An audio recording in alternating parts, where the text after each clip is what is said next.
주시고 온 마음과 뜻을 다하여 아버지를 사랑하고 아버지 말씀을 겸손히 순종하는 시간이 되게 하옵소서. 헌금을 드리는 것도 봉사하는 모든 행위도 자기를 위함이 아니라 전능하신 아버지 마음과 영이 하나 되어 주 앞에 드리는 귀한 시간이 되게 하옵소서.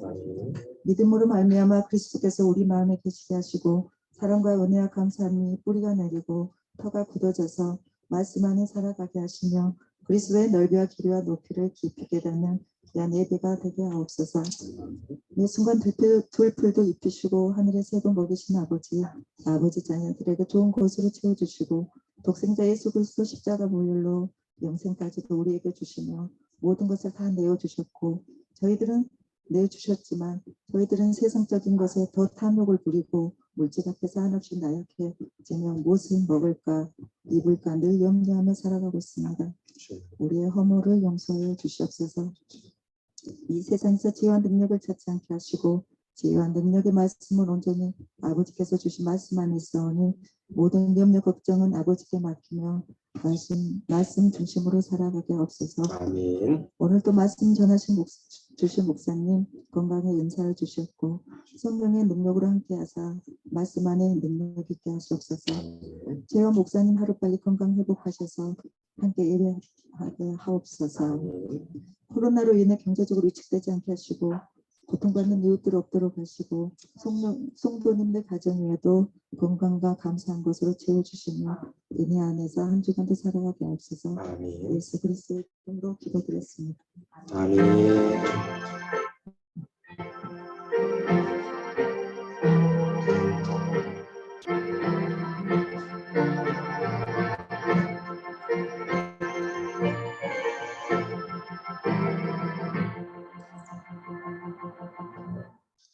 함께 나누실 하나님의 말씀은 구약성경 창세기 12장 1절에서 3절까지 말씀입니다. 창세기 12장 1절에서 3절까지 한 목소리로 같이 봉독하시겠습니다. 여호와께서 아브라함에게 이르시되 너는 너의 고향과 친척과 아버지의 집을 떠나 내가 네게 보여줄 땅으로 가라. 내가 너로 큰 민족을 이루고 네게 복을 주어 내 이름을 창대하게 하리니 너는 복이 될지라. 너를 축복하는 자에게는 내가 복을 내리고 너를 저주하는 자에게는 내가 저주하리니 땅의 모든 족속이 너로 말미암아 복을 얻을 것이라 하신지라. 아멘. 자, 기도하고 말씀을 나누겠습니다. 하나님 아버지, 오늘도 귀한 주의 전에 나와 하나님 앞에 예배하며 경배하며 영광을 올려드립니다. 저들의 예배를 받아주시옵소서. 앞서 기도한 우리 집사님의 기도의 소원들 따라서 믿음으로 강구에 싸우니 기도한 대로 이루어지게 하시고 그 안에서 우리 성도들이 기쁨과 평안이 충만하게 하시며 더욱더 하나님께로 가까이 나아가는 복된 믿음의 사람들로 삼아 주시옵소서. 무도비가 기승을 부리고 여러 환경과 상황들이 우리를 위축하고 힘들게 만들지만 그럼에도 불구하고 하나님 은혜와 사랑을 늘 깨닫고 묵상하면서 오늘도 주의 말씀 안에 거하는 은혜로운 주의 사람들 되게 하옵소서. 부족한 종이 말씀 듣고 섰습니다. 주의 말씀만을 증거할 수 있도록 인도하시고 이 시간에 말씀 우리에게 위로와 소망과 은혜가 되게 하옵소서. 전하는 자나 받는 자나 함께 하나님께 경배하며 예배하며 영광 올려드리는 복된 시간 되게 하옵소서. 여러 형편 사정으로 예배 자리에 나오지 못한 성도들 어디에든지 붙들어 주시고 또 지금도 각종 삶의 자리에서 또 줌 예배로 예배하는 모든 분들 기억하셔서 오늘 하나님 함께 하시는 귀한 한 날 되게 하옵소서. 예수님의 이름으로 감사하며 기도드립니다. 아멘. 한 주간도 평안하셨습니까? 좀 계속 열대야가 이어져서 여러모로 불편하고 힘드실 텐데 귀한 얼굴도 뵙게 돼서 반갑고 날마다 하나님의 위로와 인도하심이 함께 하셔서 하루하루 즐겁고 평통한 날 되시기를 축복합니다.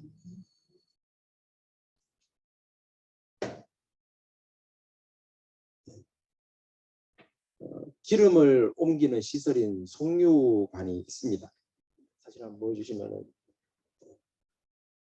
이제 커다란 관이 송유관인데 보통 뭐 1m에서 1m 50 정도 되는 관들이 쭉 연결됩니다. 사진을 가만히 보시면은 뒤에 산에 눈이 많이 덮여 있거든요. 이게 좀 송료관보다도 경치가 더 눈에 띄는 그런 사진인데, 알래스카에 있는 송료관의 일부의 사진을 찍은 장면입니다. 알래스카 내륙에서 미국으로 수송하기 위해서 송료관을 항구에 설치를 했는데 약 1300km 정도 된다고 합니다.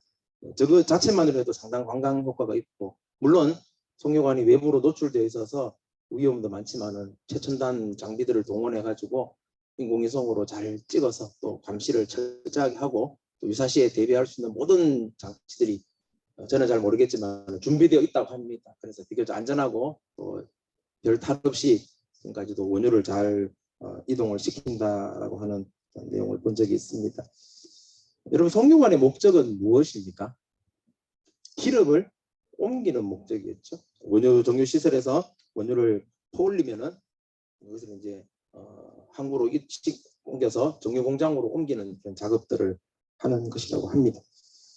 만약에 저 통로에 문제가 생기면 어떻게 될까요?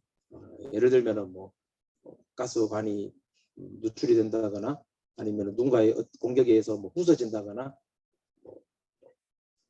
심하게는 테러를 만나서 관이 폭파가 된다고 한다면은 제 역할을 감당할 수가 없겠죠. 엄청난 손실이 있을 것이고 또 국가적인 비상사태가 선포될 수 있는 아주 무시무시한 일들이 벌어지게 되는 것입니다. 시작부터 알래스카 송료관을 제가 홍보하기 위해서 나온 건 아니고요.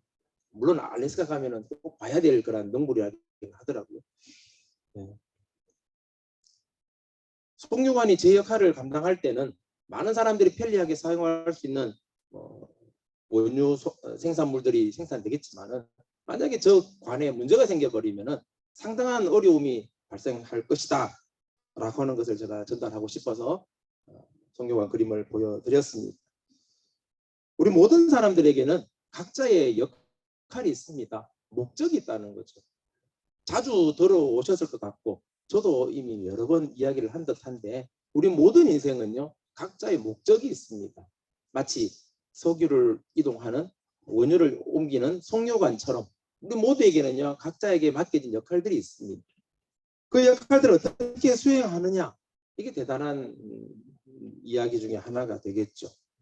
하나님이 우리를 만드시고 우리 땅에 보내주시고 여러분들을 여러분의 가정과 직장과 또 교회와 모든 삶의 현장에 여러분들을 세워주신 것은 하나님만의 목적이 있다라는 것이죠. 하나님이 우리를 향하신 하나님만의 목적이 있기에 오늘 우리를 이 자리에 보내주셨는데 그럼 우리가 그 목적을 제대로 이루고 있는가라고 하는 것은 우리가 고민해 봐야 할 문제인 것입니다. 한 주간 설교를 준비하면서 하나님이 저를 부르신 목적에 대해서 저는 생각을 해보았습니다. 저를 땅에 태어나게 하시고 또 남들처럼 학교도 다니고 또 여러 가지 과정을 거쳐서 또 목회자의 자리에 저를 부르시고 세우신 것, 또 하나님 뜻이 계셔서 이곳에서 설교하게 하시고 또 여러분들을 만나 뵙게 하신 것, 또 앞으로 저의 인생을 통해서 하나님께서 이루고자 하실 것은 무엇인가 이런 각종 고민들과 함께 하나님이 나를 세우신 목적에 대해서 여러 생각을 좀 해보았습니다. 사랑하는 성도 여러분, 하나님은 우리 모든 인생에게 각자에게 주어진 역할, 각자에게 주어진 목적, 사명이 있다는 사실입니다. 어찌 보면 우리는 뭐 아무것도 아닌 존재이고 그냥 왔다가 자기에게 정해진 하늘의 뜻대로 세상을 살아가다가 또 죽고 마는 것이라고 생각하는 사람들이 상당수 있겠지만은 우리의 의지와 상관없이 우리 모두는요 하나님께서 세워주신 하나님이 우리를 부르신 그 선하신 목적에 따라서 오늘도 우리는 존재하고 있다는 사실이에요. 이것을 우리가 기억한다면 우리는 보다 나은 삶, 하나님 앞에서 또한 나 스스로 보기에 또 주변 사람들이 보기에도 보다 더 멋지고 아름다운 삶을 살아갈 수 있게 되는 것입니다. 그 본연의 목적을 잘 기억하고 깨닫는다면 우리는 어찌 보면은 정말 성공적인 인생이라는 표현도 쓸 수 있을 만큼의 그런 삶을 살아갈 수가 있게 되는 것입니다. 우리를 부르신 하나님의 뜻, 하나님의 목적, 하나님의 의도, 나를 통하여 이루고자 하시는 하나님의 계획이 무엇인가를 하나님 안에서 지혜롭게 헤아려 보시고 또 우리에게 주어진 역할들을 성실하게 잘 감당하여서 하나님 앞에 귀하게 쓰임받는 그런 축복의 사람들이 되시기를 간절히 소망합니다. 결론의 메시지를 다 끝내서 이제 끝내면 기도해야 하면은 좋아하실 분들도 계시고 좀 섭섭해하실 분들도 계실 것 같아서 조금 더 말씀을 연결해 보겠습니다. 오늘 본문의 말씀은요, 하나님이 아브라함을 부르심에 대한 기사입니다. 성경이 아브라함에 대해서 오늘 하나님 앞에 부르심을 받을 때 그의 나이가 75세인데 아브라함이 75세까지 성경에는 그 어떤 기록도 등장하지 않습니다. 보통 성경에 위대하고 또 많이 쓰임받은 인물들 보면은 적어도 누구의 아들로 태어났고 언제 태어났고 어릴 때는 어떻게 살았고 이런 이야기들이 대체로 등장을 하거든요. 예를 들면 요셉, 다윗 이런 사람들은 어릴 때 이야기들 또 출생부터 해서 쭉 등장을 하잖아요. 그런데 아브라함은 물론 아버지 이름은 나중에 등장을 하지만은 앞뒤 아무런 내용 없이 어느 날 뜬금없이 하나님이 75세 된 아브라함, 물론 지금의 나이와 아브라함 시대 나이의 그런 정확한 환산은 쉽지 않을 수 있겠지만은 어쨌든 75세에 부르게 됩니다. 100세의 아들을 낳았을 때 이미 아기를 낳을 수 없는 상황이라는 것을 판단해 볼 때 75세 정도면은 거의 요즘 시대와 큰 차이는 없을 것 같아요. 물론 한 보통 학자들이 하면은 30년 정도는 젊은 한 50대, 70대 그 정도로 50대, 60대 정도로 예상을 하긴 하는데요. 어쨌든 75세 된 아브라함을 하나님이 부르십니다. 왜 부르셨습니까? 자, 오늘 본문 1절 말씀을 같이 한번 읽어봅니다. 1절 시작. 여호와께서 아브라함에게 이르시되 너는 너의 고향과 친척과 아버지의 집을 떠나 내가 네게 보여줄 땅으로 가라. 하나님께서 아브라함에게 뜬금없이 나타나셔서 너 집 떠나 보따리 싸 이 말이에요. 너 지금 당장 보따리 싸서 아버지의 집을 떠나서 고향 땅을 떠나서 내가 네게 할 땅으로 가라. 세종시로 떠나라. 대전시로 가라. 이런 이야기가 아니라 장소와 개념은 없고 일단 보따리부터 싸 이야기. 내가 네게 지시할 땅으로 가라. 어디로 가라고 말 안 했습니다. 어디로 가야 될지 알지 못하고 아브라함은 하나님이 어느 날 아브라함이 하나님의 존재를 그전부터 알았는지 몰랐는지 알 수는 없지만은 당장 보따리 싸라라는 하나님의 선언을 하십니다. 그러면서 이어서 하시는 말씀이 자, 2절 말씀 계속 읽습니다. 시작. 내가 너로 큰 민족을 이루고 내게 복을 주어 내 이름을 창대하게 하리니 너는 복이 될지라. 자, 하나님께서 아브라함에게 보따리 싸고 당장 아버지의 집을 떠나라라고 하신 궁극적인 이유가 뭐냐? 목적이 뭐냐? 자, 첫 번째 이유는요. 오늘 2절에 보시면 너로 큰 민족을 이루고 내게 복을 주어 내 이름을 창대하게 하리니 아브라함에게 네가 큰 민족을 이루고 내가 네게 복을 줄 것이고 너의 이름을 창대하게 만들어 줄 거다. 한마디로 말하면 너에게 큰 복을 주겠다는 하나님의 말씀입니다.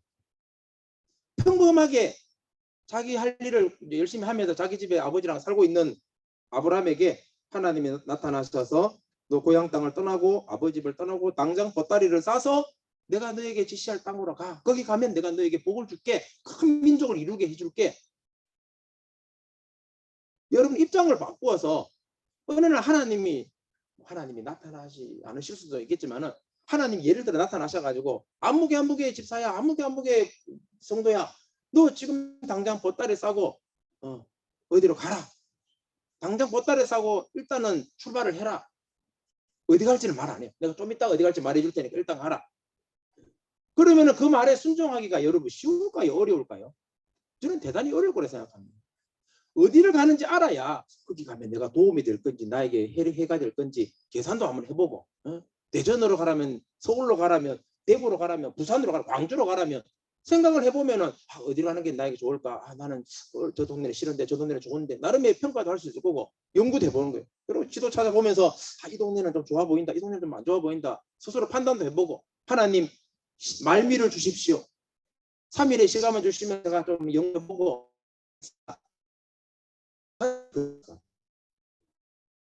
당장 호텔에 사서 떠나라 그러면 일단 알고 그곳에 가면 어떤 일이 생길지는 계산을 좀 해보고 가는 게 정상적인 보통 사람의 생각일 거예요. 근데 하나님은 그냥 가랍니다. 그리고 계속해서 하시는 말씀이 3절 말씀 보시면은 3절 시작.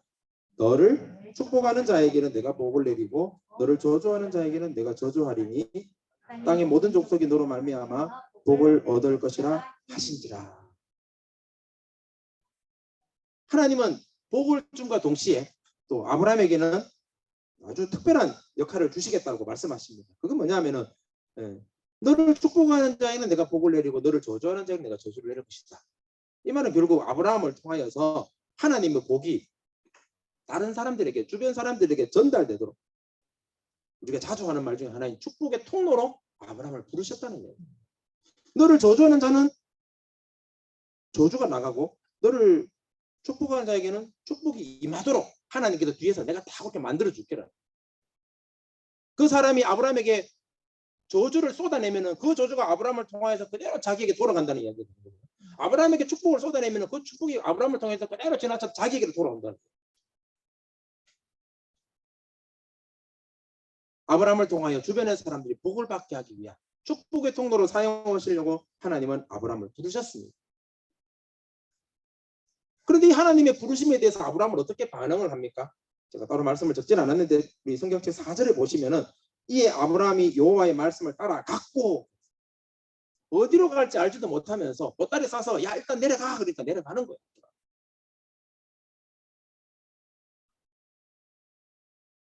오늘 하나님께서는 아브라함을 축복, 복의 존재로 그를 세우시고 또한 그를 통하여서 복이 흘러가게 하기 위한 축복의 통로로서 하나님은 아브라함을 부르셨습니다. 하나님이 아브라함을 축복의 통로로 복의 존재로 만드셨다면 그 하나님 오늘도 우리에게 동일한 초청으로 말씀하시는 줄 믿으시기 바랍니다. 저와 여러분도 하나님은 축복의 통로로 부르셨다는 사실이에요.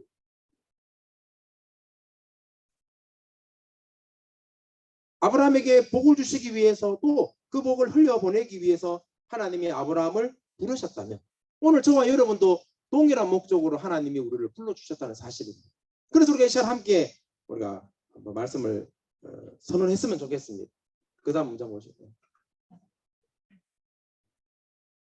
한번 읽어볼까요? 시작. 우리는 축복의 통로에 사명이 있습니다. 옆에 있는 분들과 한번 한번 말씀을 한번 해주십시오. 너는 축복의 통로로서의 사명이 있다. 옆에 분들. 당신은 축복의 통로로 사명이 있습니다. 인정하셔야 돼요. 오늘 예수를 믿고 하나님을 알고 하나님 백성으로 세워진 여러분들에게는 하나님이 축복의 통로로 부르셨다는 사실. 축복의 통로로 부르셨다는 말은 결국 무슨 말입니까? 하나님이 여러분들에게 복을 주셨고 앞으로도 복을 주실 거라는 이야기예요. 여러분들은요 대단히 막중한 책임을 가지고 있습니다. 하나님으로부터 복을 받은 사람들이에요. 그래서 하나님 주시는 그 복은요 세상이 감당치 못하고 여러분들에게 엄청난 영향과 잠재력과 또 하나님 주시는 힘 있는 그런 능력을 소유한 사람들이라. 뿐만 아니라 우리는 하나님의 백성이기 때문에 하나님의 자녀로 부르심을 받은 자들이기 때문에 우리를 통하여서 우리 주변 사람들에게도 그 복이 전달되고 또 우리를 향해 축복하는 자들에게는 그 복이 그들에게 돌아가게 되고 우리를 저주하는 자들에게는 그들에게 저주가 돌아가는 엄청난 능력의 사람으로 여러분들이 세워졌다는 사실. 이 시간 여러분 마음속 깊이 하지 마십시오. 여러분은 시시한 존재가 아니라는 거예요. 물론 조금만 힘든 일이 생기면 아이고 나 죽겠다. 날씨가 더우면 더워 죽겠다. 추우면 추워 죽겠다. 이게 안 되면 이것도 안 되네 저것도 안 되네. 투념도 하고 불평도 하고 때로는 좌절도 하고 참 세상 사람들 보기에 참 시원찮아 보이지만 여러분 아닙니다. 혹시나 겉으로 드러난 현상은 좀 연약해 보이고 부족한 모습이 있다 할지라도 여러분 자체는요 하나님이 세우신 위대한 인생이라는 사실. 여러분에게는 어마어마한 잠재력이 있다는 사실이죠. 그 잠재력이 여러분들에게 삶에서 폭발이 되면 이전과는 비교할 수 없는 능력의 사람으로 세워지는 겁니다. 여러분 성경에 나오는 수많은 인물들 제가 설교할 때 성경 인물들이 어떤 인물 저런 인물 이런 이야기를 자주 할 텐데 그 어떤 인물이라 할지라도요 하나님이 그들을 사용했을 때는요 말할 수 없는 위대한 인물이 되었다는 사실입니다. 사람들 보기엔 인정받지 못하고 야 네가 뭐 하겠냐 너가 뭐 하겠냐 하는 그런 사람들도 하나님의 능력에 사로잡히면은요 못할 것이 없는 아주 특별하고 대단하고 위대한 존재로 바뀌어지는 것 성경 이야기 속에 어마어마하게 들어있다. 기회가 된다면 성경 인물들도 한 사람 한 사람 살펴보면서 그들이 어떤 인물이었고 하나님이 그를 어떻게 사용하셨는가 진짜 대단한 사람이 그들을 사용하셨는가 아니면 별 볼 일 없지만 하나님이 주권적인 능력으로 그들을 사용하셨는가 성경에 많은 증거들을 찾을 수가 있다는 거예요. 그렇다면 저와 여러분도 반드시 하나님 앞에 귀하게 쓰임 받는다면 세상이 감당하지 못할 만큼의 위대하고 복된 삶을 충분히 살아갈 수 있는 거예요. 아브라함 갈대아 우르 그 변방에서 전설에 의하면은 우상을 만들어 팔고 섬기는 그런 일을 하던 그런 사람. 어찌 보면은 하나님 나라에 전혀 걸맞지 않는 사람입니다. 그런데 하나님이 그를 부르시고 그의 마음속에 하나님을 믿는 믿음이 또 하나님 주시는 순종이 하나님 주시는 능력이 들어가니까요. 이스라엘 역사상 가장 위대한 여러 사람 중에 한 사람으로 그의 인생에 쓰임 받더라는 거죠. 믿음의 조상이 되고 하나님 앞에 귀하게 쓰임 받는 그런 특별한 인물이 되더라는 것입니다. 오늘 그 아브라함을 부르신 하나님께서 동일하게 저와 여러분 또 우리 세종 사랑의 교회도 하나님이 부르셨다는 거예요. 그렇기 때문에 우리는 하나님의 축복의 통로로서의 임무를 받았고 그 사명을 가지고 우리의 남은 생애를 하나님 앞에 올려드려야 되는 그런 아주 거룩하고 멋지고 귀한 인물이라는 사실. 옆에 분들에게 한 번 더 인사를 나누시죠. 당신은 대단한 사람입니다. 동의하십니까? 그럼 웬만하면 그렇지 이렇게 인정해 주세요. 괜찮습니다.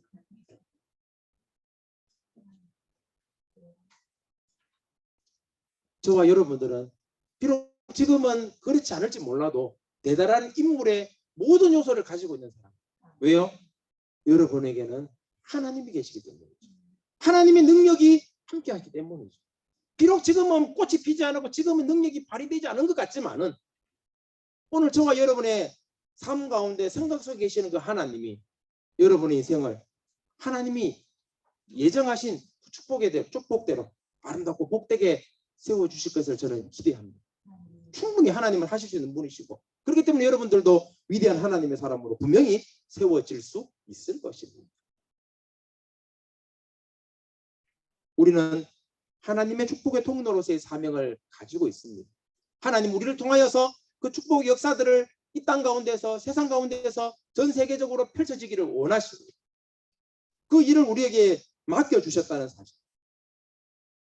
자, 그래서 좀 더 세부적으로 그럼 여기에서 하나님 우리를 세우신 그 축복의 통로로서 우리의 삶을 하나님 앞에 온전한 삶으로 올려드리기 위해서 우리가 갖춰야 될 몇 가지를 오늘 잠시 소개를 하고자 합니다. 축복의 통로로서의 삶을 살기 위해서 우리는 어떠한 삶을 살아야 하는가? 우리의 생각 속에서 나는 축복의 통로다. 나는 하나님의 뜻을 이루는 하나님의 영광을 위해 살아가는 귀하고 복된 존재다라는 생각을 하면서 우리가 애쓰고 노력해야 할 물론 그 모든 것들을 하나님이 채워주시는 것입니다. 하나님은 채워주시고 우리는 그 뜻 안에서 거룩한 사명을 이루기 위해서 우리가 애쓰고 노력해야 할 것이 무엇인가. 물론 그 마음 자체도 하나님이 주시는 것이에요. 내 힘으로 할 수 있는 것이 아니라는 사실. 축복의 통로로서 하나님 주신 거룩한 사명을 온전히 감당하기 위해서 짧게 몇 가지만 소개하면 첫 번째는 우리가 어떤 삶을 살아야 하는가? 그 첫 번째는 정결한 삶을 살아야 합니다. 정결한 삶은 깨끗한 삶을 이야기합니다. 깨끗하다는 것은 뭡니까? 오늘 축복의 통로라는 말에 비추어 보면은 우리의 통로가 막혀 있어서는 안 된다는 거죠. 뻥 뚫려져 있어야 돼요. 혹시 운전을 해 가시다가 또는 뭐 이제 휴가 치르고 하니까 휴가 여행을 떠나다가 또는 뭐 어디를 가든 갈 때에 꽉 막힌 도로를 혹시 가보신 경험 있으십니까? 차가 꼼짝달싹 못하는 거예요.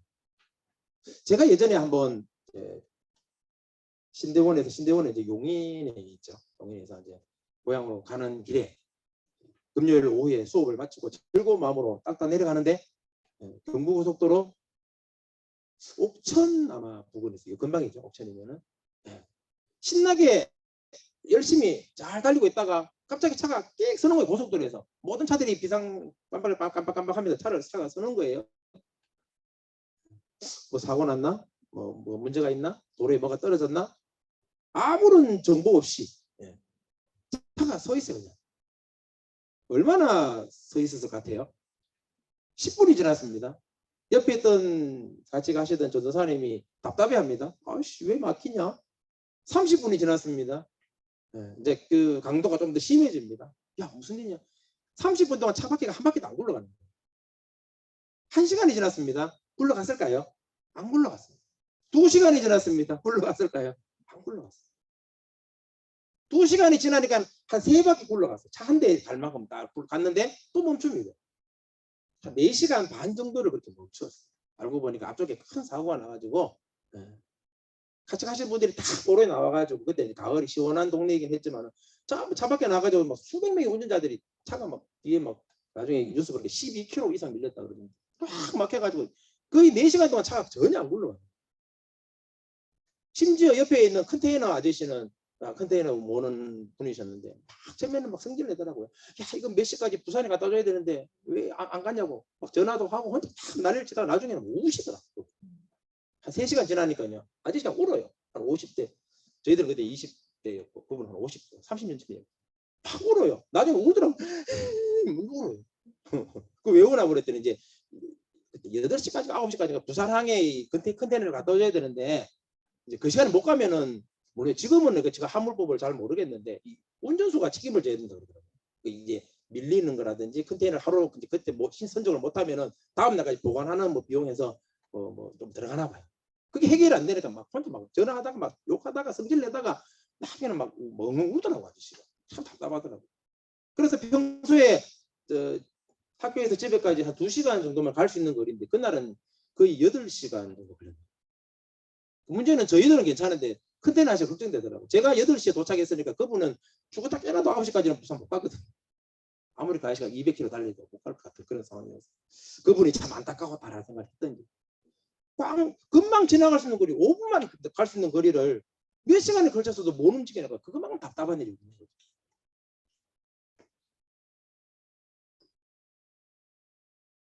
뚫려야 될 곳이 막혀 있으면 그만큼 큰 어려움이 있다는 이야기죠. 축복의 통로가 막혀 있어서 그 역할을 제대로 하지 못하면은 이와 같은 일이 벌어지는 거예요. 뭐 그때는 별 문제도 있겠지만 이게 시간이 가고 또 다급한 사람들의 경우에는요 큰 곤란을 겪을 수가 있다는 거예요. 오늘 우리가 축복의 통로 역할을 제대로 감당하고자 하면은요 정결해야 한다. 막힘이 없어야 된다. 뻥 뚫려져 있어야 된다. 축복의 통로가 뻥 뚫려져 있다는 것은 무엇을 의미합니까? 하나님과의 관계가 열려져 있다는 것을 의미합니다. 하나님과의 관계가 죄로 인하여서 아까 사탄의 계계에 의해서 켜 있으면은요 해결할 수가 없는 거예요. 그러면은 기계가 멈춰서게 되고 통로가 제대로 못하면요 모든 상황들이 잘못되어 갈 수밖에 없는 것입니다. 우리 몸에 있는 수많은 혈관들, 수많은 몸의 기관들, 장치들도 한 군데만 혈이 막히거나 한 군데만 잘못해도 엄청난 어려움이 생길 수밖에 없는 것입니다. 오늘 우리가 하나님의 목적에 맞는 축복의 통로로 살기를 원하신다면 하나님과의 관계가 절대로 막혀서는 안 된다. 때로는 그것이 사회적 환경이 또는 뭐 금전적인 문제가 자녀들과의 관계가 또는 외부적인 또 내부적인 그런 여러 가지 문제로 인하여서 나의 거룩한 사명을 받은 축복의 통로로서의 나의 삶이 막힌다면 하나님과 관계가 막힌다면 그것은 엄청난 아픔과 불행과 어려움을 초래할 수밖에 없다라는 거예요. 하나님과 관계는요 예배를 통하여 열려지게 됩니다. 그래서 하나님과의 예배가 우리 예배 생활에 떠나서 하나님과 우리 사이에 통로가 열려 있느냐 막혀 있느냐 결정되는 거예요. 오늘 본문에 나오는 아브라함은요 하나님 앞에 정결한 삶을 살려고 엄청나게 노력한 사람입니다. 그는 하나님과의 바른 관계를 가지고 다 노력을 했습니다. 그 예시로 아브라함은 가는 곳곳마다 하나님께 제사를 드렸습니다. 오늘 본문에 나오는 창세기 12장 6절 말씀을 함께 보죠. 자, 12절, 6절, 7절, 8절 쭉 읽어볼게요. 아브라함이 그 땅을 지나 세겜 땅 모래상수리 나무에 이르니 그때에 가나안 사람이 그 땅에 거주하였더라. 여호와께서 아브라함에게 나타나 이르시되 내가 이 땅을 네 자손에게 주리라 하신지라. 자기에게 나타나신 여호와께 그가 그곳에서 제단을 쌓고 거기서 베델 동쪽 산으로 옮겨 장막을 치니 서쪽은 베델이요 동쪽은 아이라. 그가 그곳에서 여호와께 제단을 쌓고 여호와의 이름을 부르더니. 한 구절만 보았는데요. 아브라함은요 가는 곳곳마다 제단을 쌓았다. 이런 표현이 등장을 합니다. 뿐만 아니라 창세기 13장 3절 4절에도 보면은 제단을 쌓았다는 말이 나오고 창세기 13장 18절에도 보면은 가는 동네마다 아브라함은 예배 제사부터 드리고 시작했다. 무슨 의미합니까? 아브라함은 어디를 가든지 무엇을 하든지 하나님과의 관계를 형성하고 하나님의 뜻을 따르고 그 뜻대로 순종하려고 애썼다는 거예요. 왜? 하나님과의 바른 관계를 유지할 때에 자신의 삶에 어디로 가야 될지 어떻게 해야 될지 뭘 해야 될지 알 수 없는 그런 상황에 하나님과의 바른 관계를 가질 때 그는 형통할 수 있을 것이다라는 판단을 하게 된 거예요. 어찌 보면은 무모해 보이는 그런 여행길. 그러나 아브라함은요, 하나님 의지하고 하나님과 소통하면서 그는 그 길을 떠나게 됩니다. 물론 결과론적으로 하나님은 그의 길에 은혜와 복을 허락하여 주셨죠. 사랑하는 성도 여러분, 여러분의 예배의 삶은 어떠하십니까? 늘 주님의 은혜와 사랑을 생각하면서 주님과 늘 은혜로운 관계를 맺고 계십니까? 세상에 어떤 유혹이 와도 어려운 상황이 생겨도 예배하는 일에 하나님과 기도하고 하나님 앞에 소통하는 일에 여러분 오늘도 열심을 다하고 계시지요. 그런 줄 믿습니다. 하나님과의 관계 너무나도 중요한 일이에요. 더 많이 자세히 이야기할 수 있겠지만은 오늘 여기까지만. 하나님과의 관계, 예배를 통하여서 하나님과의 바른 관계를 통할 때 우리는 축복의 통로로서 귀한 사명을 감당할 수가 있게 되는 것입니다. 그래서 예배를 사모하십시오. 예배에 집중하십시오. 늘 기쁜 마음으로 예배를 드리십시오. 주일 예배도 드리시고 또 댁에 가셔서는 또 개인적으로도 말씀을 읽고 묵상하시고 또 기도하시면서 또 가족들끼리 가정 예배를 드리면서 또 요즘 인터넷이나 유튜브 매체를 통해서 또 많은 예배들이 있잖아요. 여러분들이 좀 은혜가 되고 위로가 되고 하나님과 더욱더 가까이 갈 수 있는 그런 예배 자리가 있다면 꾸준히 찾아서 섬기십시오. 그곳에 하나님께서 은혜를 베푸시고 예배를 통하여서 하나님은 우리에게 은혜와 복을 주시며 우리의 영을 하나님의 것으로 세우는 일을 기뻐하시기 때문에 예배의 자리가 하나님을 만나는 자리요, 하나님의 은혜와 축복이 임하는 자리요, 하나님과 더욱더 가까워지고 돈독한 관계를 유지하는 귀한 개체가 된다는 사실을 잊지 마시기를 바랍니다. 오늘도 예배할 때에 어찌 보면 일주일에 한 번 드리는 예배인데 물론 앞으로 예배의 자리가 더 많아질 수도 있겠지만 예배 드릴 때 하나님을 집중하고 오늘 이 예배를 통해서 내가 하나님 주시는 은혜를 받아야 내가 한쪽한테 힘있게 살아갈 수 있을 것이다. 이 은혜를 받아야 내가 주님과 더 교제하고 힘든 일, 어려운 형편이 생겨도 무더운 더위도 잘 이겨낼 것이다 라는 그러한 기대감과 믿음을 가지시고 오늘도 예배 자리에서 집중하는 여러분들 되시기를 축복합니다. 하나님은 여러분들을 위로하시고 도우시고 함께 하시기를 즐겨하세요. 여러분이 서 있는 그 예배 자리에서 하나님 오늘도 영광을 받으시고 역사하신다는 사실을 꼭 기억하시기 바랍니다. 두 번째입니다.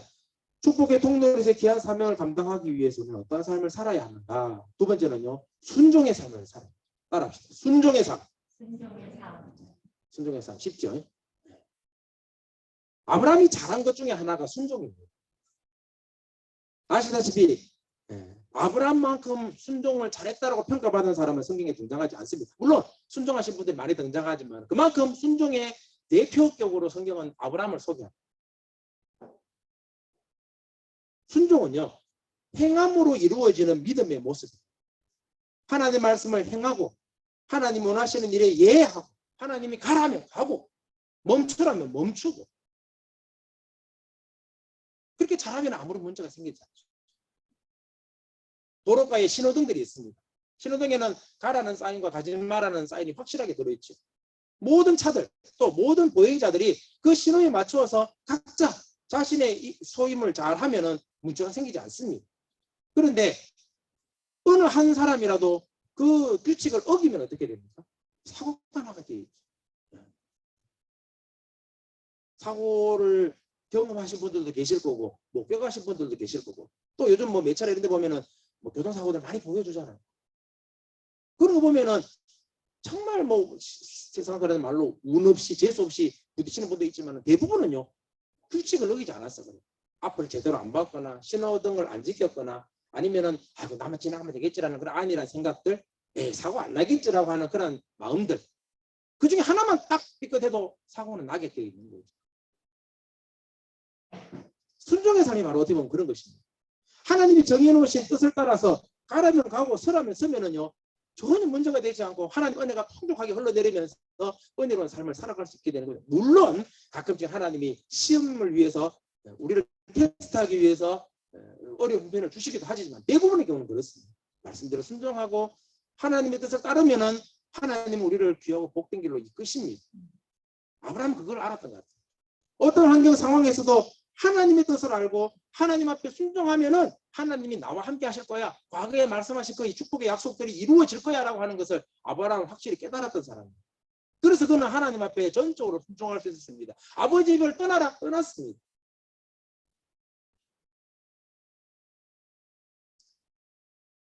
나중에 100세가 되었을 때 하나님이 내가 네게 아들을 주겠다. 상식적으로도 맞지 않고 100세 된 사람이 어떻게 아기를 낳습니까? 생물학적으로는 도저히 이겨낼 수 없는 상황인데 어떻게 아기를 낳겠습니까? 했는데 야 그래도 내년에 이맘때 네가 아들을 낳을 것이다. 그랬어. 아브라함 기다려봤더니 오케이 아기가 생겼다는 거야. 아들을 낳았잖아요. 아 하나님 뜻대로 하면 되는구나. 계속 아브라함은 그 생각을 했던 거예요. 그러다가 결정적으로 하나님이 아브라함에게 순종의 삶을 테스트하기 위해서 시험을 하시죠. 우리가 잘 아는 이야기입니다. 창세기 22장 2절에 보시면은 하나님이 아브라함에게 특별한 명령을 하나 내리십니다. 뭡니까? 자, 읽어요. 여호와께서 이르시되 내 아들 네 사랑하는 아들 이삭을 데리고 모리아 땅으로 가서 내가 네게 일러줄 한 산 거기서 그를 번제로 드리라. 아들을 죽여가지고 나한테 바쳐라. 쉽게 말해서 100살에 내가 너에게 준 엄청 귀엽고 아주 소중한 그 아들 있지? 그 아들 나한테 바쳐. 그냥 바치는 게 아니라 죽여서 바쳐라 이 뜻이에요. 대부분의 사람들이 아브라함이라면 어떤 생각을 했을까요? 아니 하나님께서 100살이 되었을 때 그렇게 주신 귀한 아들을 왜 바치라 그랬을까? 하필은 왜 아들이냐? 집에 소도 많고 돼지도 많은데 돼지 많고 소도 많고 양도 많은데 하필이면 왜 내 아들을 달라고? 아브라함이 고민을 했는지 안 했는지는 알 수는 없어요. 근데 아브라함의 행동을 보십시오. 자, 창세기 22장 3절 말씀 보십니다. 아브라함이 아침에 일찍이 일어나 나귀 안장을 지우고 두 종과 그의 아들 이삭을 데리고 번제에 쓸 나무를 쪼개어 가지고 떠나 하나님이 자기에게 일러 주신 곳으로 가더니 하나님이 나타나셔 가지고 야 너 아들 죽여서 나한테 바쳐. 그러니까 아브라함이 아마 부인 사라하고 의논도 한번 안 했을 것 같아요. 하나님 이삭을 죽여서 나한테 제물로 바치려고 그랬다. 여보 어떻게 생각하냐 그러면 사라가 여보 뜻대로 하옵소서 했을지는 모르겠지만 제가 사라라면은 허락 안 할 것 같아요. 그리고 저도 제가 아브라함이라면은 하나님 왜 하필 이런 걸 시킵니까? 딴 거 안 됩니까? 저는 분명히 그랬을 것 같아요. 근데 아브라함은요. 그 다음날 아침 일찍 길을 떠나요. 아마 하나님이 아브라함이 나타나실 때가 언제인지는 정확히 모르겠지만은요. 아마 그 전날 제 생각에는 저녁 시간이었을 것 같아요.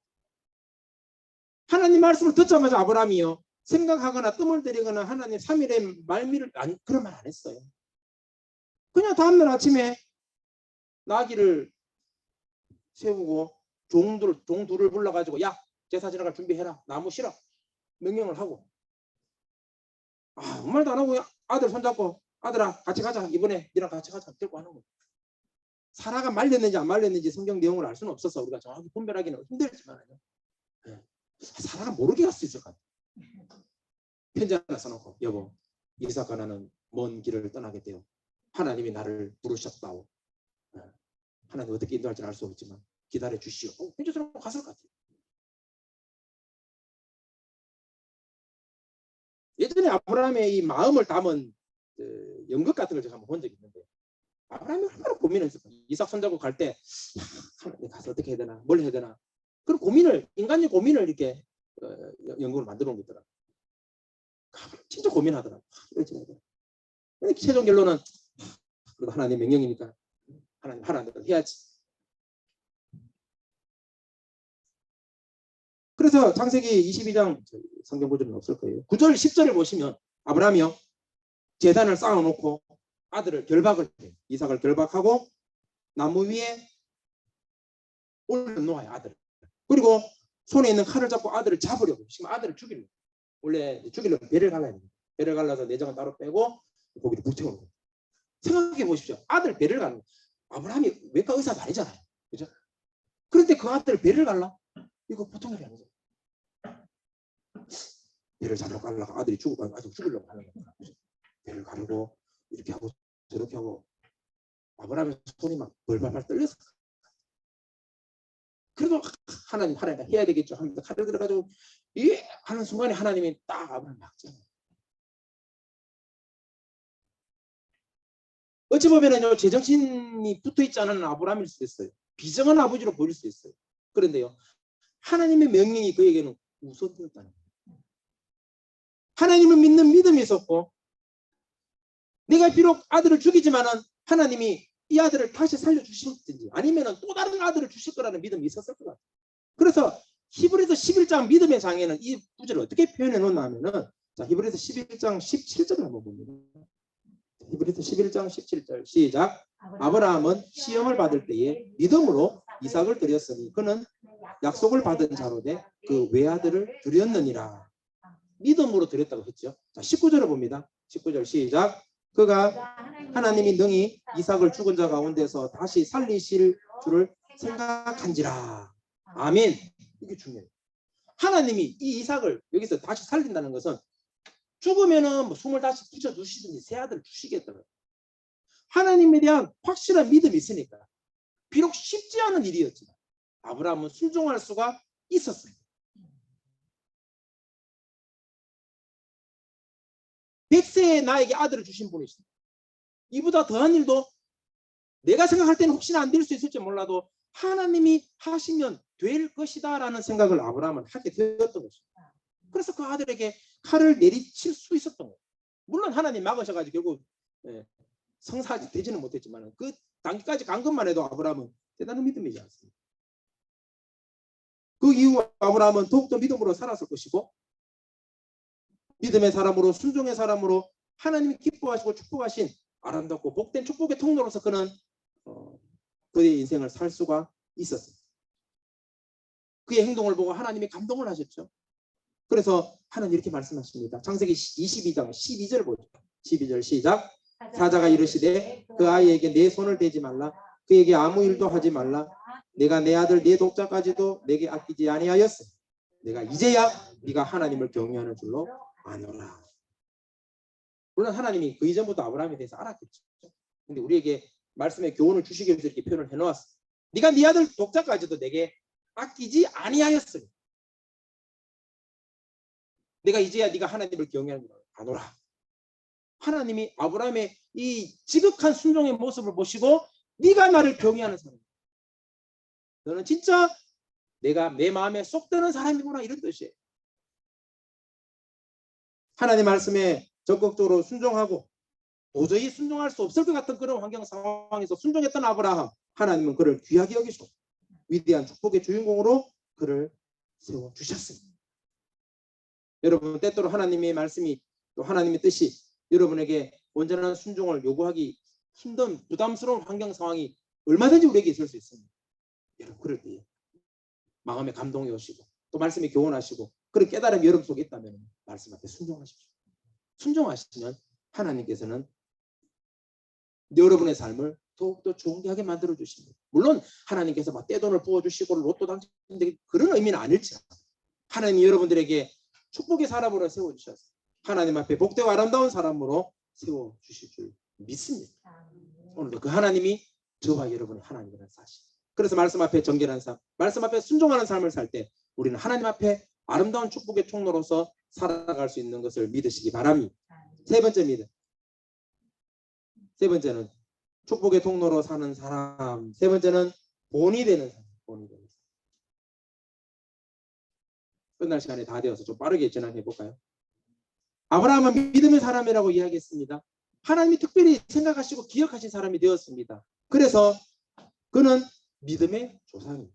마태복음 1장 1절에 보시면은 신약 성경에 예전에 이런 퀴즈들을 자주 냈죠. 신약 성경에 제일 먼저 등장하는 사람 이름은 뭐냐? 신약에 등장하는 첫 번째 구절에 등장하는 사람은 누굴까? 이런 질문은 대답은 아브라함이죠. 마태복음 1장 1절 보시면은 아브라함과 다윗의 자손 예수 그리스도의 계보라.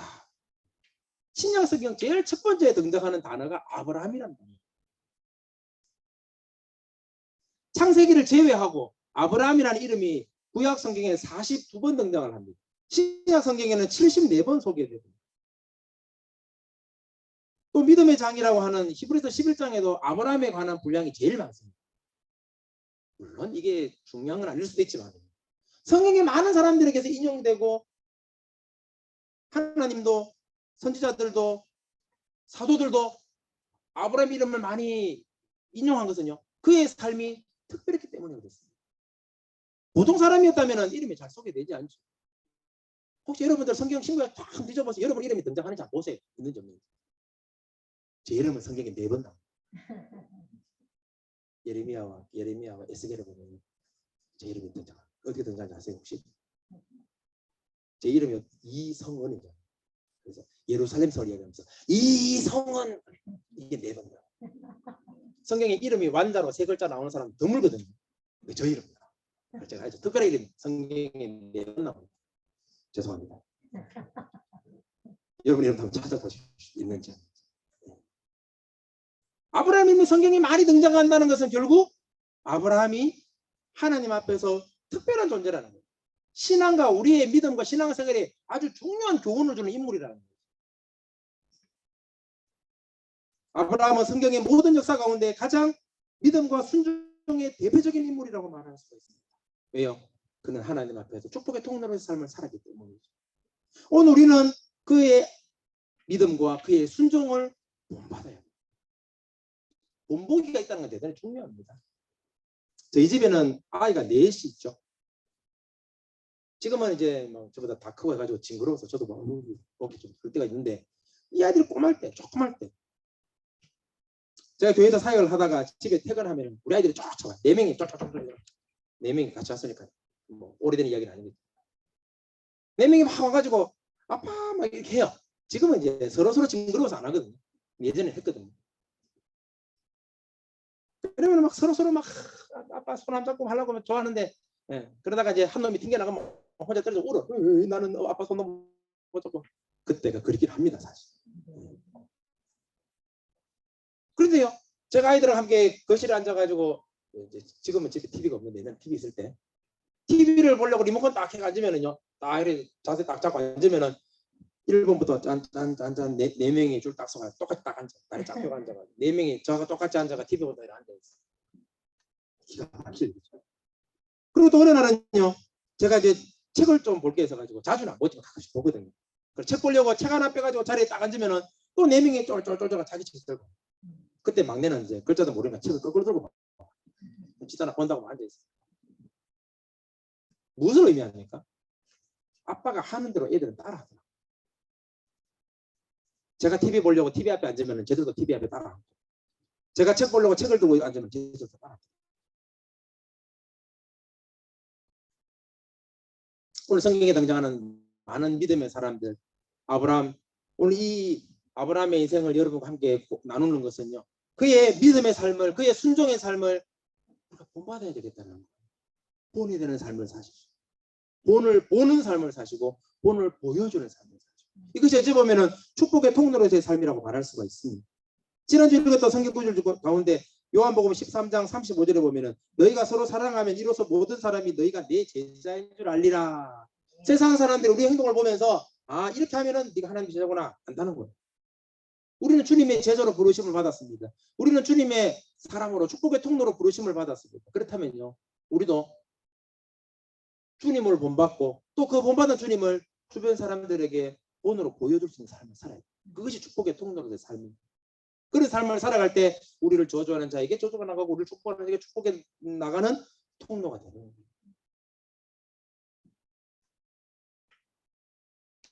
요즘 사람들은 되게 똑똑합니다. 생각보다 똑똑합니다. 척 보면 착입니다. 그래서 우리 믿음의 사람, 성도들이 어떻게 행동하고 우리 성도들이 어떤 삶을 살아가느냐, 여러분 주변 사람들이요 재빨리 확인을 합니다. 야, 저 사람은 정말 멋진 신앙인이구나. 예수 믿으면 저 정도는 돼야지. 안 믿는 사람들이 우리보다 더 잘하요. 여러분들이 정말 믿음의 삶을 살며 신앙의 삶을 살며 하나님 뜻대로 순종하며 살아가면 주변 사람들이 야, 저 사람 하나님을 잘 믿는 사람이구나. 그렇지 않으면은요, 예수 믿는 사람들이 왜 저리 시원찮냐, 다 평가를 한다는 거예요. 그래서 우리의 삶이 주변 사람들에게 본이 되는 삶을 살아요. 그러기 위해서는 우리가 먼저 믿음의 사람들을 우리가 먼저 하나님을 본받는 자가 되어야 되는 거예요. 그래서 사도 바울은 우리에게 이렇게 말합니다. 에베소서 5장 1절에 보니까요. 자, 에베소서 5장 1절 시작.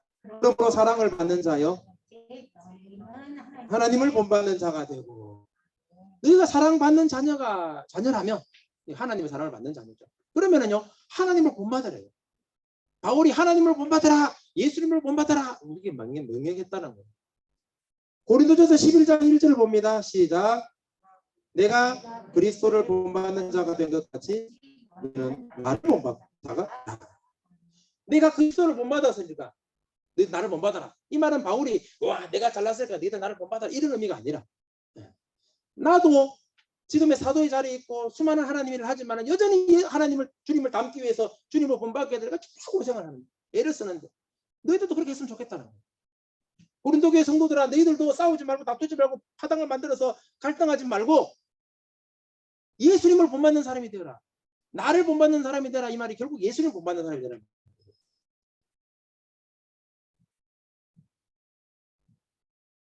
사랑하는 성도 여러분, 오늘 성경은 우리에게 믿음의 사람 아브라함의 믿음과 순종과 예배의 삶을 보여주시면서 그를 축복의 통로로 부르신 그 하나님이 오늘도 동일하게 우리에게도 동일하게 말씀하신다는 것을 여러분 꼭 기억하시기를 바랍니다. 저와 여러분은 축복의 통로로서의 거룩한 사명을 가지고 있습니다. 오늘 하나님이 여러분을 태어나게 하신 것은 복 주시기 위해서, 축복의 통로로 만드시기 위해서 여러분들을 이 땅에 보내주셨습니다. 오늘 여러분들이 직장에 다니게 하시고 또 우리 아이들은 공부하게 하시는 목적이 뭐냐? 여러분의 삶을 통해서 주의 복이 흘러나가도록 하기 위해 오늘 우리를 부르셨다는 사실입니다. 하나님께서 우리 교회를 세우시고 또 교회 성도들을 부르시고 말씀을 나누고 신앙의 성장을 이루게 하시는 목적도 뭐냐?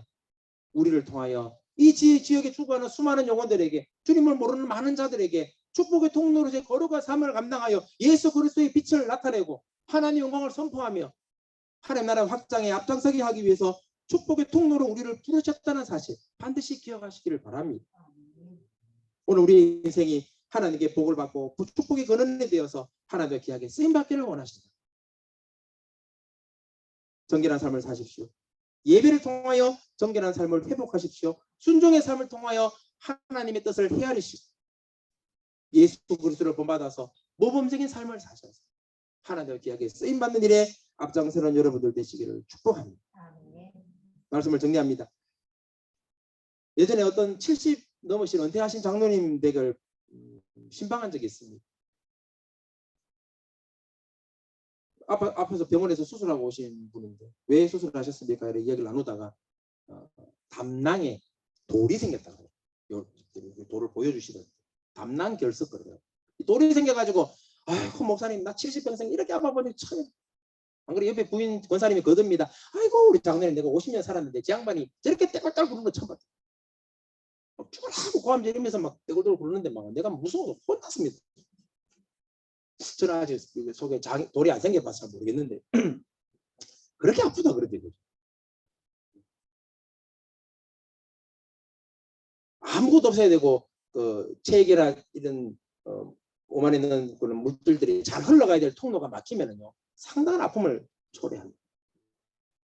오늘 우리에게 주어진 축복의 통로가 하나님의 은혜와 하나님의 사랑과 하나님의 능력과 하나님의 성품들이 막혀지지 않도록 아름답고 복된 축복의 통로가 되셔서 여러분에게 수많은 하나님의 일들이 이루어지고 나타나고 많은 영혼들이 주님께 돌아오며 하나님의 영광을 선포하는 축복의 삶을 사시는 귀한 성도 되시기를 주님 이름으로 소원합니다.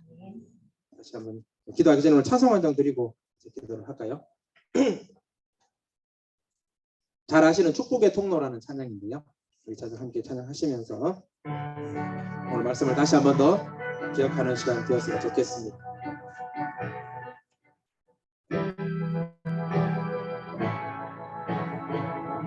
함께 찬양합시다. 당신은 하나님의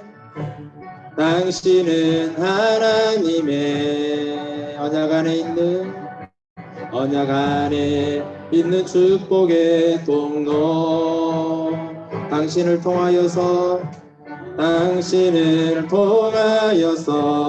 열방이 주께 돌아오게 옆에 계신 우리 가족들도 다른 분들에게 당신은 하나님 언약 안에 있는 축복의 통로 언약 안에 있는 축복의 통로 당신을 통하여서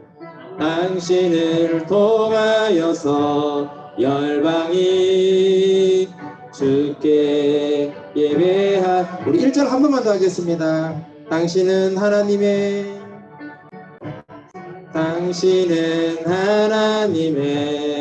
언약 안에 있는 축복의 통로 아멘. 당신을 통하여서 열방이 주께 돌아오게 되리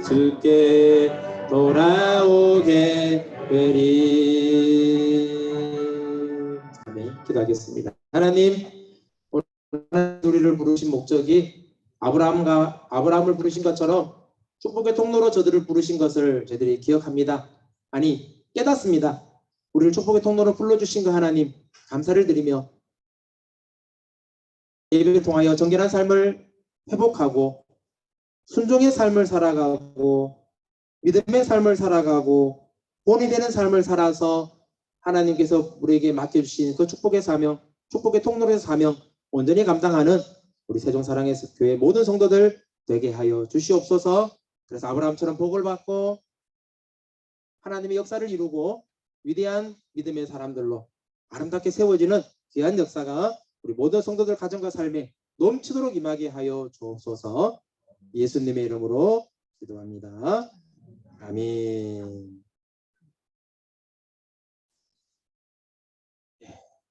광고 말씀 주보에 있는 내용들을 확인해 주시고요. 더운 날씨에 또 휴가철을 맞아서 은혜를 폰트 지롭게 잘 들어줄 수 있도록 해주시기를 바랍니다. 그리고 사무관 모든 예배들은 이제 주일 일부 예배만 11시 예배만 드리니까 기억하셔서 예배 자리를 더 귀하게 여겨주시고 가정에서도 기도와 또 말씀 묵상의 삶을 또 살아드릴 수 있기를 소망합니다. 또 담임 목사님 영육간의 강건함을 위해서 기도해 주시고 성도들의 사업장도 여름철에 아름답게 세워질 수 있도록 가정의 건강과 자녀들의 앞길에 하나님 인도하시고 함께 하시기를 기도하려고 하다 보면은 기도할 일이 참 많다 그죠? 한 주간도 열심히 기도하시면서 또 말씀 묵상하시면서 하나님 안에서 행복하고 복된 삶 사시기를 소망합니다. 나머지 안내는 주보를 보시고 확인해 주시면 감사하겠습니다. 드린 예물을 위해서 기도하고 축도함으로 예배를 마치겠습니다. 하나님 아버지 고맙습니다. 오늘도 귀한 예배를 통하여 하나님께 나온 사랑하는 성도들 기억하시고 무더위 중에서도 예배하는 시간이 세상과 어떤 시간보다 소중하고 귀하기에 이 자리에서 예배를 지키는 사랑하는 성도들 기억하여 주시옵소서. 한 주간도 믿음으로 승리케 하시고 주님의 크신 은혜 사랑 기억하며 믿음 안에 가는 복된 삶 되게 하여 주옵소서. 특별히 담임 목사님 강건하게 붙잡아 주셔서 아름답게 회복하게 하시고 또 하나님 영광 힘있게 선포하는 아름다운 목회 현장에서 주의 뜻을 이루는 귀한 목사님 되게 하옵소서. 이 시간도 귀한 예물 정성껏 주님께 올려드립니다. 열의 하나로 구별하여 11조 예물을 주님께 드립니다. 드린 손길에 복과 은혜를 더하여 주시고 감사 예물을 드립니다. 감사가 넘치는 삶이 되게 하시며 또 각종 기도의 제목을 따라서 주 예배 예물을 드리고 또 빈손으로 나오지 않고 주 이런 것 정성껏 준비하여 하나님께 올려드리는 귀한 성도들도 기억하셔서 많아서 드린 것 아니고 좀 하나님 은혜와 사랑에 감사해서 좀 주님 앞에 기쁨으로 감격하여 드리오니 하나님 기쁘게 받으시고 놀라운 축복의 역사 이룰 수 있도록 은총을 베풀어 주시옵소서. 한 주도 강건케 하시고 주님이 도우셔서 늘 기쁨과 평안이 넘치는 은혜로운 삶 살게 하시고 또 우리 학생들을 또 방학 기간에 건강하고 또 학업에도 성장이 이루며 또 바른 인성과 또 신앙 안에서 아름답게 세워지는 복된 삶들이 되게 하여 주옵소서. 출타 중에 성도도 지켜주시고 또 어디에 있든지 무엇을 하든지 하나님의 선하신 손길이 모든 성도들 가정과 삶에 은혜와 복을 주시며 직장 생활하는 성도들 직장에서 평안함과 또 안전함 있게 하시고 또 피곤하거나 지치지 않도록 붙잡아 주시며 또 사업하는 성도님들 사업장에 날마다 번성하게 하시고 불경기 중에서도 하나님의 도우심으로 잘 되는 역사가 있게 하여 주시옵소서. 한 주간도 우리 세종사랑의 교회와 우리 모든 성도들 가정과 삶에 하나님의 선하신 손길이 날마다 함께 하시기를 간절히 소망합니다. 주여 은혜와 사랑으로 역사하여 주시옵소서. 아멘.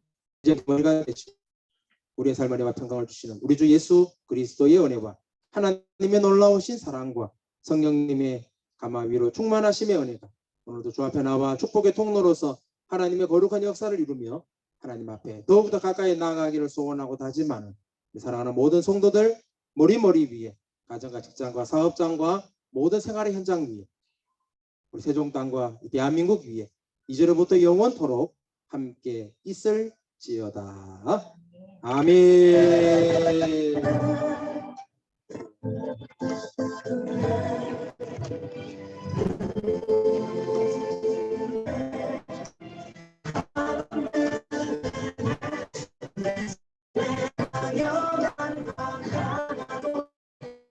서